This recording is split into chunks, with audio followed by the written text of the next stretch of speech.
So, Coach, what have the last 48 hours been like for you since you're in the team acquired Desmond Bane, and your initial thoughts on the acquisition? I think it's been busy. It's been a little bit of a whirlwind, but just welcoming him in, being able to get acclimated a little bit. But it's just been exciting to know caliber player we're getting, but more the caliber of human being that he is. You get calls and texts from guys and understanding who he is and what he represents and then what he's meant to that community there, but also to that team. When you envision him alongside Paolo, Franz, and Jalen and the rest of the guys, what do you see? Space.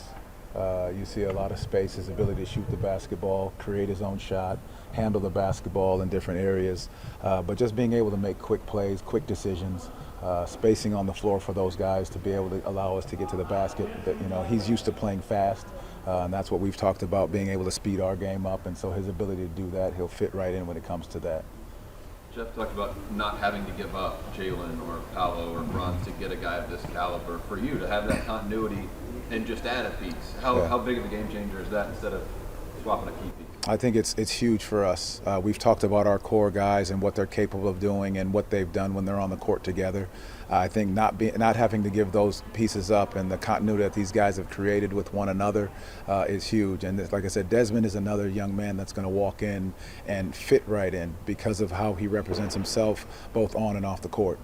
And when you don't have to give up any of those main North Star pieces. You lose KCP. You go out in as a veteran to help his team, and Cole, who you coached since you first started. How is it going to be not having those guys, and how to fix all of that? Well, you guys have always understood how we feel about our group, the continuity that has been created, the chemistry that has developed, over the time that we've been here. So I speak first to the human being of KCP and Cole and what they've meant to this community, what they've meant to this organization, what they've meant to me as a coach. They've always been professional. They've always been a spirit and hardworking individuals that have cared about this community. And so that part of it is what, you feel, but you also understand that you're going to see them on the other side when you play them again.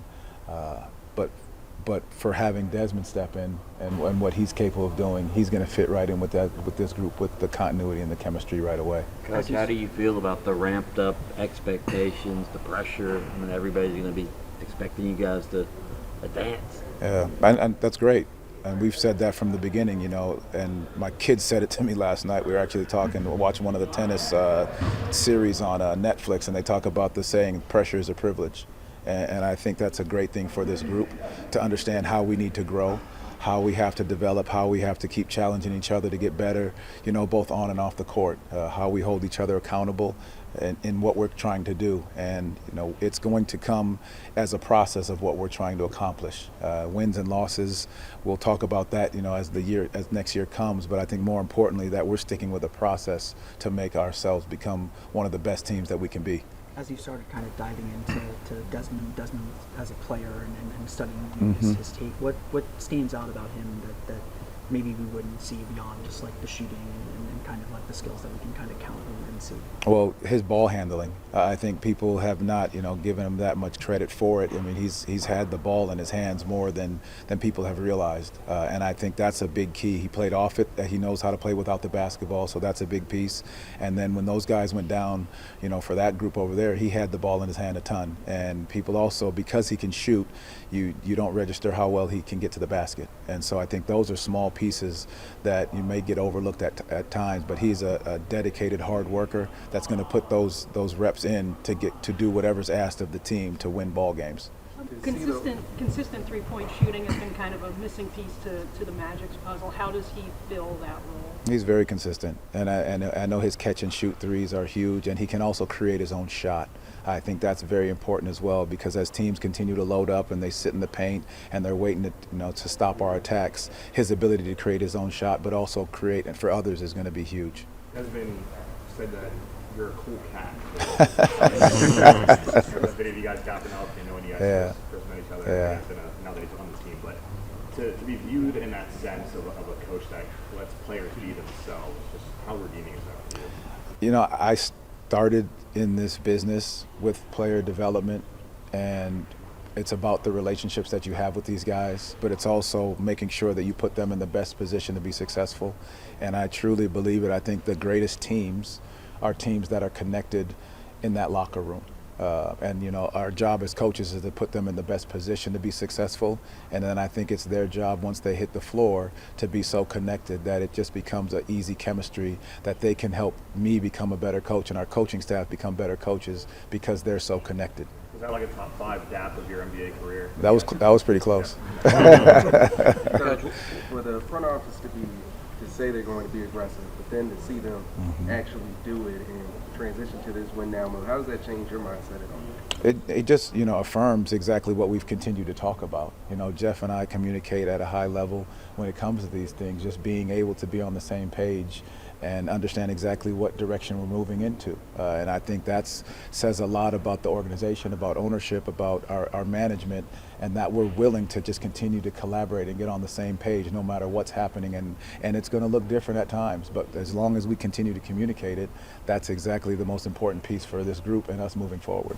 He's the first player that Magic have brought in through a trade since Markel, since 2019. So how big of a moment is this for the Magic to make this move into, I don't know if you call it all in, but to go all in? It just says that you're willing to understand what the organization wants and needs, what our community has been talking about, what our fans have been talking about, what our players have been talking about, and what we need to do in order to take that next step. That we weren't just going to sit aside and hope something was going to happen and think that we could change it just out of nowhere. And I think the ability to go do this says a lot for where we're going and how we're going to adapt to whatever's necessary in order for us to take that next step with this organization and with this team. On the other side of that, it's been roughly a month and a half since the season ended, since the playoff series ended. What, as you've kind of gone back and looked back at the season, maybe look back at that playoff series, obviously there's maybe still some work to do with the team this season, but what have you learned that you hope to carry forward into this offseason and into training camp? Well, you know, I really try to hit home with our guys. What if they're watching these series right now and seeing how they're playing and what they're doing, but more importantly, I think it needs to always be addressed that we did go through a lot of things throughout the year, and so to have a whole team is going to be very important, that our guys know we're not changing the chemistry, we're not changing some of the things that we were able to be successful in. We just have to get better at it. Like, so if each guy comes back 1 or 2% better than what we did last year, along with the chemistry and adding new pieces, then we're giving ourselves a big time chance to be in a very good position. Coach, what's your thought on successful teams making coaching changes? I mean, what does that say about your profession?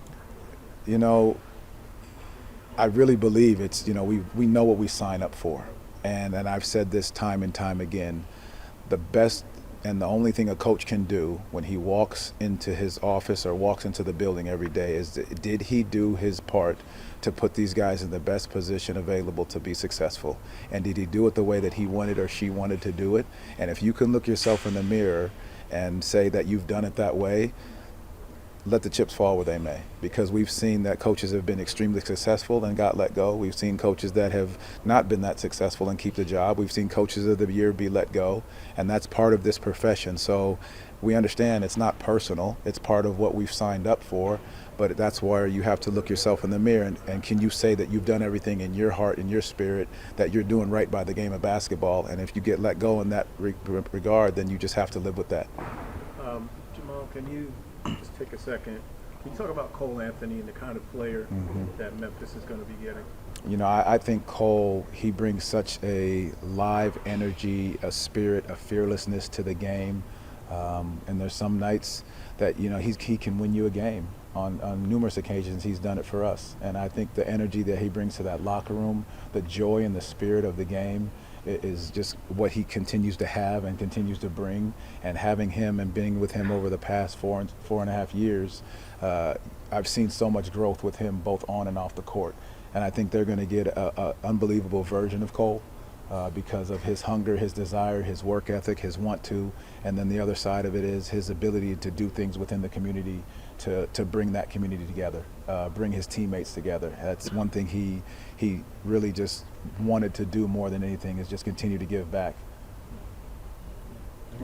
Thank you all. Appreciate it. Thank you.